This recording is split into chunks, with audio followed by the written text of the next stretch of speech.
L'océan. Un lieu simple d'apparence quand on se situe à sa surface, mais complexe et magnifique quand on se plonge en direction des profondeurs. À ce jour, celles-ci sont peu connues et en grande partie encore inexplorées. Aujourd'hui, elles continuent d'attirer les plus curieux. Il existe une discipline qui porte le nom d'apnée de compétition, dans lequel les concurrents apnéistes tentent d'atteindre de grandes profondeurs, avec des temps records et une distance importante. Et tout ça en une seule respiration. Comme vous vous le doutez, c'est un sport très dangereux et les risques encourus sont mortels. Mais c'est également un sujet qui me fascine et qui me permet de vous expliquer les prouesses du corps humain qu'il y a derrière. L'apnée de compétition est un sport qui peut se dérouler en piscine, mais dans cette vidéo, nous allons nous focaliser sur la partie qui s'exerce en pleine mer. En apnée de compétition, il existe 4 catégories.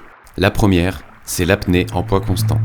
Dans cette catégorie, l'apnéiste tente de descendre le plus profondément possible en utilisant seulement la force de ses bras et de ses jambes. L'utilisation de la palme est aussi possible. Ensuite, il existe aussi l'apnée en poids variable. Dans celle-ci, il y a une concurrence directe.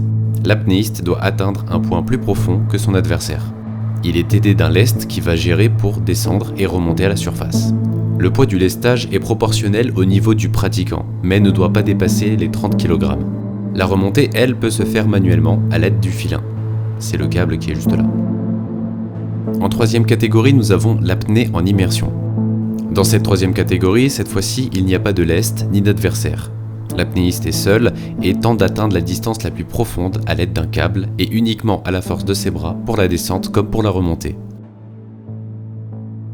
Les 3 disciplines que je vous ai présentées là, elles sont très dangereuses. Parce qu'à partir d'une certaine profondeur, il commence à y avoir des dangers et des risques pour le corps humain. C'est quelque chose d'assez proportionnel.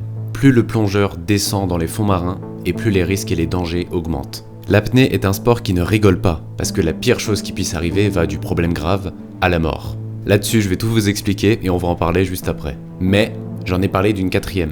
Elle est considérée comme la plus dangereuse, toute catégorie confondue. Car avec celle-ci, il n'y a plus de limite de profondeur, et c'est ce qui lui doit son nom. Le danger est si élevé dans cette catégorie que certains records par le passé n'ont pas été validés officiellement. Sur ce, laissez-moi vous présenter l'apnée no limites, aussi appelée apnée extrême.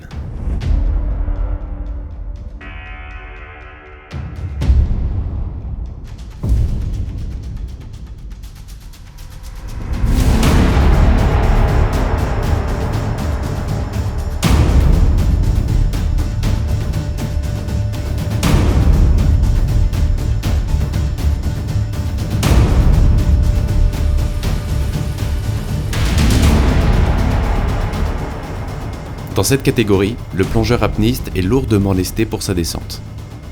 Vitesse de descente qu'il peut contrôler à l'aide d'un frein. Comme son nom l'indique, le but est d'aller le plus profondément possible pour battre un nouveau record.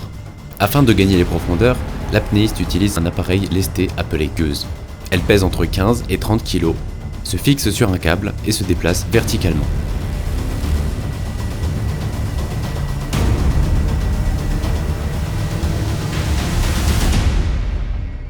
Quand tout se passe bien, une fois la profondeur atteinte, il faut ensuite remonter à la surface.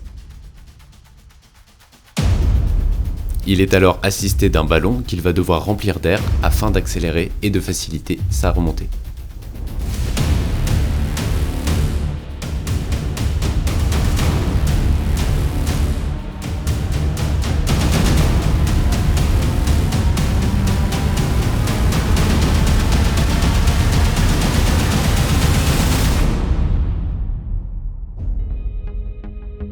Cela paraît facile pour nous, mais c'est en réalité extrêmement dur. Pour réaliser ce genre d'exploit, c'est des années et des années entières d'entraînement pour l'athlète, avec une rigueur et une intensité énormes. Et comprenez bien que le jour de la descente, il faut être prêt physiquement et mentalement. Il faut savoir gérer son stress et aussi son propre souffle. Avant de descendre, la dernière bouchée d'air est donc cruciale. C'est celle qui doit permettre à l'athlète de rester en vie. Il y a aussi la météo qui est parfois pas du tout clémente et peut même, dans certains cas, annuler la sortie en mer. Et pourquoi ça pourrait être annulé à cause d'une météo qui est jugée trop mauvaise ? Eh bien c'est bien tout simplement parce que à chaque fois qu'un apnéiste tente de battre un record de profondeur, il n'est pas tout seul. il est accompagné de toute une équipe de plongeurs pour assurer sa sécurité. On en reparlera plus tard dans la vidéo, mais en gros, il y a une première équipe qui est à la surface et on a une deuxième équipe qui est dans l'eau à une certaine profondeur. Comme ça, si jamais il y a un souci, ceux qui sont déjà à une certaine profondeur peuvent beaucoup plus rapidement et facilement aider l'apnéiste qui serait en difficulté. Il y a plein de choses à dire là-dessus, on va y revenir en détail un peu plus tard. Et ce n'est pas tout. Je vous parle de la descente qui comporte beaucoup de risques, mais la remontée, elle aussi, est très dangereuse. Et vous allez voir qu'il peut se passer des choses graves, même après avoir refait surface. Pour l'instant, on va plutôt parler des dangers. Mais pour bien comprendre tous les dangers qui sont possibles, il faut que je vous explique un peu tous les phénomènes physiques et scientifiques qui se cachent derrière et qui se produisent lorsque un corps humain descend à une certaine profondeur. Et aussi, on se pose la question, malgré tous les risques et tous les dangers, il y a quand même certains apnéistes qui arrivent à faire ces expériences de plongée en ressortant indemnes.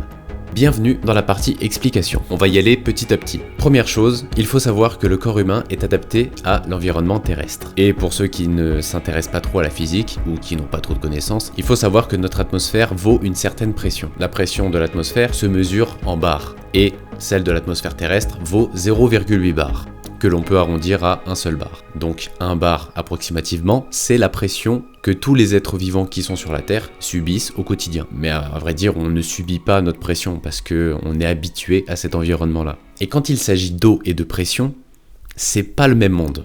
L'eau a une densité beaucoup plus forte que l'air. Quand il est question de plonger, c'est environ 1 bar que l'on se prend tous les 10 mètres de profondeur. Donc ça veut dire que tous les 10 mètres que le plongeur va atteindre en fonction de sa descente, il va devoir supporter une atmosphère de plus. Ce qui veut dire que quand le plongeur atteint la profondeur de 100 mètres, il supporte donc la pression de 10 atmosphères. Et là, dites-vous que même si Inoxtag doit monter l'Everest dans pas longtemps, à 8000 mètres de hauteur, on dépasse toujours pas 1 bar de pression en fait. À 8000 mètres de hauteur, il y a toujours une seule pression atmosphérique. Alors que à 10 mètres sous l'eau, on passe déjà à 2 atmosphères en termes de pression. Je vous explique tout ça pour que vous compreniez à quel point la densité de l'eau est beaucoup plus forte dans le monde aquatique que la densité de l'air.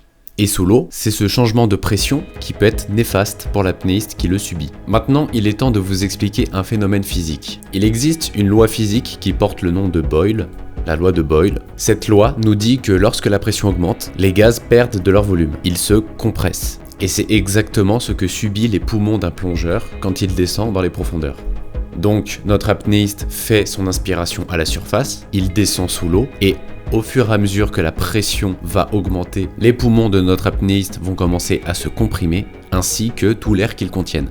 Je vais vous donner un peu de contexte. Dans les années 60, les scientifiques pensaient qu'en dessous de 38 mètres de profondeur, l'humain mourrait s'il dépassait cette limite. Pour affirmer ça, il se basait sur la réduction de la taille des poumons au fur et à mesure de la descente. À force que les poumons se compriment énormément, au bout d'un moment, peut-être que ça peut être néfaste. Dans les années 60, la question était totalement légitime. À cette époque-là, ils ne le savaient pas, mais cette pensée est en réalité fausse. Et on va pouvoir le voir avec les prochains records qui vont être faits. Mais lorsque le plongeur se retrouve à une certaine profondeur, il existe un autre phénomène physique qui se produit au sein du corps humain. Je vais vous présenter rapidement et grossièrement la loi d'Henry. Si on résume tout depuis le début, plus on descend dans l'eau et plus l'air se comprime avec la loi de Boyle. Et avec la loi d'Henry, à un certain niveau de pression, un gaz est capable d'interagir avec un liquide qui se trouve en dessous de lui. À un certain niveau de profondeur, la pression serait tellement élevée pour un plongeur apnéiste que, au bout d'un moment, les gaz qui sont compris dans vos poumons commenceraient à se mélanger avec le liquide. Et dans notre corps humain, le liquide qu'on a, c'est notre sang.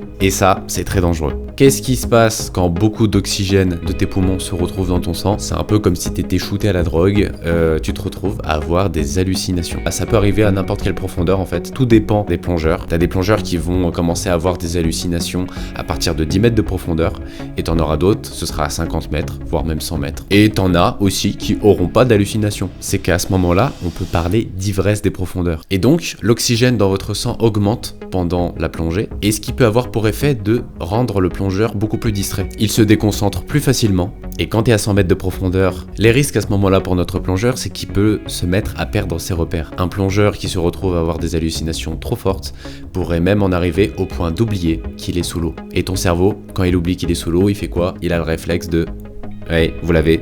Respirer. Le risque de noyade quoi, tout simplement. Mais c'est pour ça que j'ai précisé qu'il y avait 2 équipes en général de plongeurs secouristes qui encadrent l'apnéiste qui est en train de faire sa plongée. Donc ces 2 lois physiques s'appliquent quand le plongeur descend, mais elles s'appliquent aussi quand le plongeur remonte. Et là aussi, il y a encore des risques.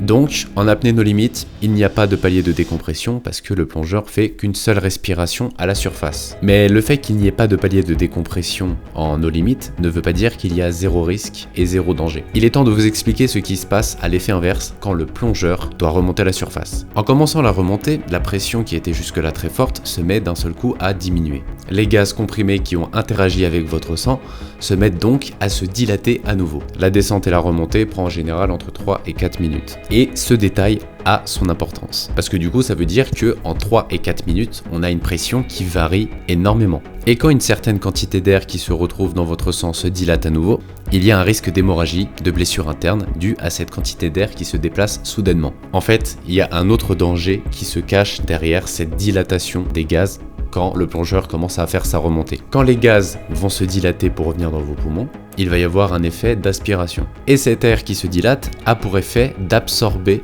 certaines molécules. Et parmi celles-ci, il y a l'oxygène. Non seulement vos poumons reviennent à la normale, au passage, il y a aussi des réserves d'oxygène qui n'étaient pas censées être touchées, qui sont aussi appauvries du coup, à cause de ce phénomène. Et dans cet appauvrissement d'oxygène, il y a une réserve qui est vitale et à laquelle il ne faut pas toucher, c'est l'oxygène qu'il y a dans votre cerveau. Et donc le risque, c'est que dès que le plongeur refait surface, le cerveau, lui, s'éteint, parce qu'il n'y a plus d'oxygène.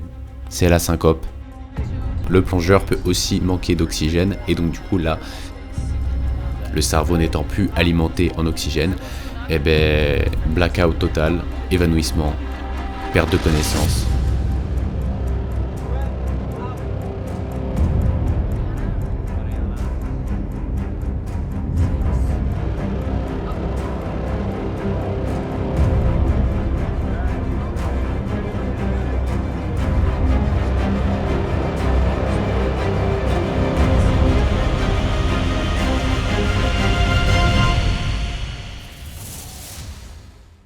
C'est pour ça que je vous dis depuis le début que la plongée, c'est un sport qui rigole zéro. Si t'es un athlète qui a des bonnes conditions physiques, qui s'est entraîné pendant très longtemps et que ta plongée, ça se passe bien, malgré la pression et les effets que ça a, quand tu remontes, ton cerveau va bien, etc., t'es vivant, c'est pas le cas de tous les plongeurs. C'est pour ça que à chaque fois que vous regardez des vidéos de nouveaux records d'apnéistes, dès qu'ils remontent à la surface, les gens attendent toujours avant d'applaudir et de célébrer. Il y a toute une procédure à faire en fait pour comprendre que tout va bien.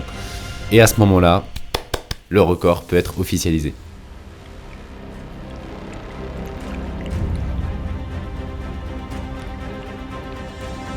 Parfois, l'humain arrive à repousser ses limites. Et ces moments-là sont juste magnifiques. Mais toutes les histoires n'ont pas forcément une fin heureuse.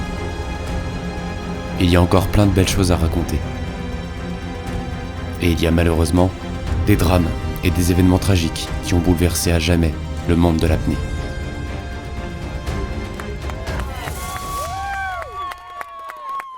Les capacités humaines face aux abysses de l'apnée no limit n'ont pas encore révélé tous leurs secrets.